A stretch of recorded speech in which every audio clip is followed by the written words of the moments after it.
fingers, sauteed pepper and onions, melty cheese, and garlic aioli. Grilled or fried. Now that's a Zaxby's Philly. Who's got the sauce? Zaxby's. Download the Local 3 News and Weather apps and take us with you everywhere. A classic holiday tradition continues. Local 3 welcomes back Ice on the Landing to the First Horizon Pavilion. Skate now through February 2nd. Ice on the Landing, presented by Warren and Griffin. Check hours and book your tickets at iceonthelanding.com. Watch me, J. Hud, weekdays at 3 on Local 3. Okay, so I'm going to admit to you that I am in over my head with our next guest, except that thankfully Don Jacobson is a very nice man. He is the coach of the robotics team at OLPH, and quite the award-winning one. Just look at this table here, right? This is just from this season? This is this season's award that our 4 teams have accumulated. So we've won a variety of different awards, and we're super excited to talk about that today. So we've got 2 of the teams, parts of the teams, here this morning, and they're going to give us a demonstration in the studio, which is why I'm telling you that I'm in over my head, because I don't think robotics was even a thing when I was in school. Oh, they're eager to get started. Did you hear that? I did hear.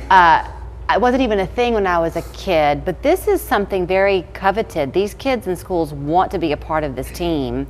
Talk about how yours works at OLPH, because you're pretty award-winning now. You've built a program that's quite successful. We are. This is our 4th year doing VEX Robotics at OLPH, and we typically have about 15 to 20 kids each year. This year we have 2 middle school and 2 elementary teams, and we've won a variety of awards, which I'm really excited about. It's not always for the same thing, so sometimes we win an award for first place or second place, or sometimes we win an award because of our notebook that the students keep track of, or because of how creative their robot is, or how innovative some of the designs are. So you've just had some pretty exciting news, because let's introduce your teams. One of your elementary teams, 4th and 5th graders, I guess, they've just found out they're about to head to state? They are. They're going to be heading to the state championship in March. All right, so I have Genevieve, Sam, and Caesar. Raise your hands.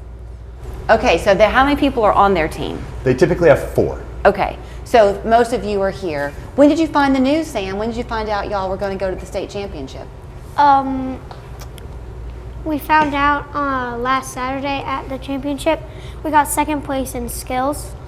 And the 1st place already kind of used their driving for skills to get to state. So we got our autonomous, and we got a judge's award. You got the judge's award. That's what Coach Jacobson's holding up here. So this is what you have created. Is that right, Genevieve? This is what do you call it? A robot? Yeah. Okay, or a prototype or something. So what does it do? So it can move forward, backward. Super cool. And did y'all design this, Caesar, as a team? Yes. Yes. So each person on the team has a specific role they play, though, right? And so do you get to choose who does what? Do you select each other to have a certain role, or does your coach? It's kind of like we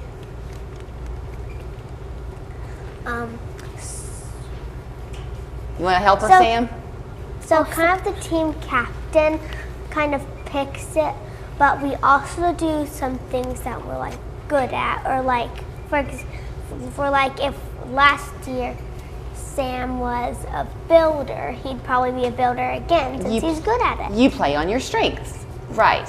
Now, Davide over here, you found out in December you're the 8th grade team, or the middle school team. You too are going to state, is that right? Yes, ma'am.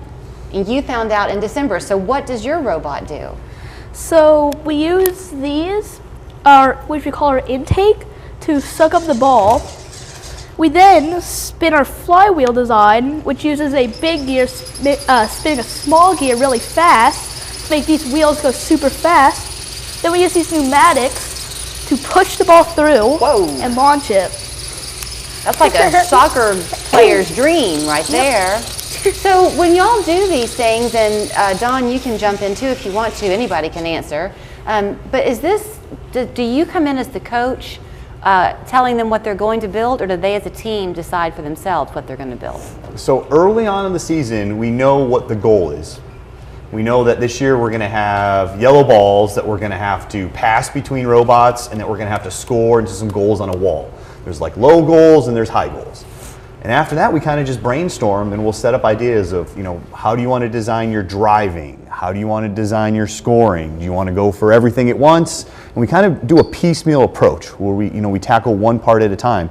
And so we, as a team, will discuss come up with some ideas and let's kind of narrow it down to see what's going to fit best. Okay, so I want to ask, I'm going to ask elementary kids first. So how important is it to try, even if it doesn't work? Very important. Very important. Very important.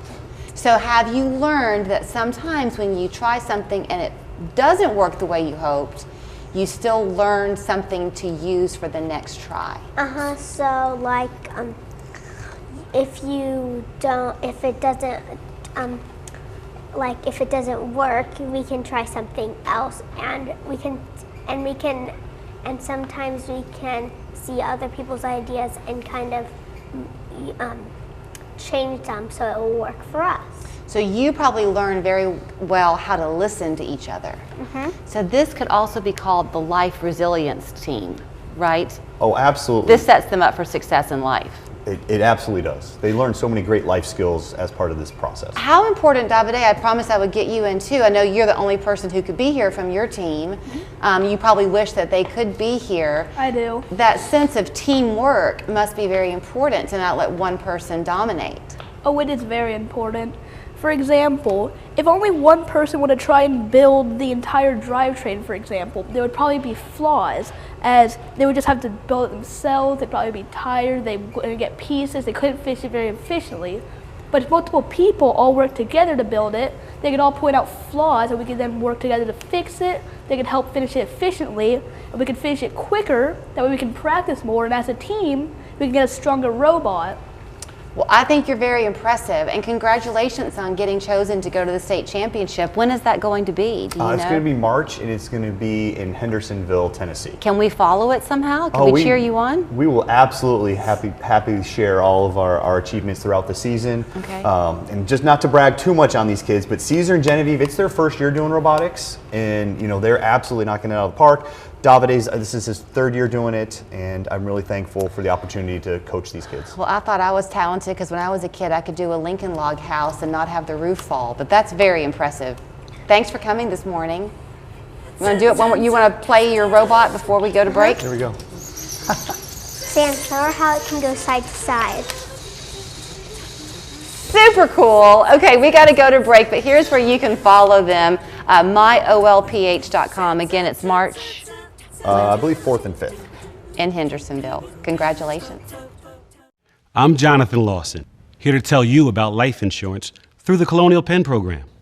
If you're age 50 to 85 and looking to buy life insurance on a fixed budget, remember the 3 Ps. The 3 what? The 3 Ps.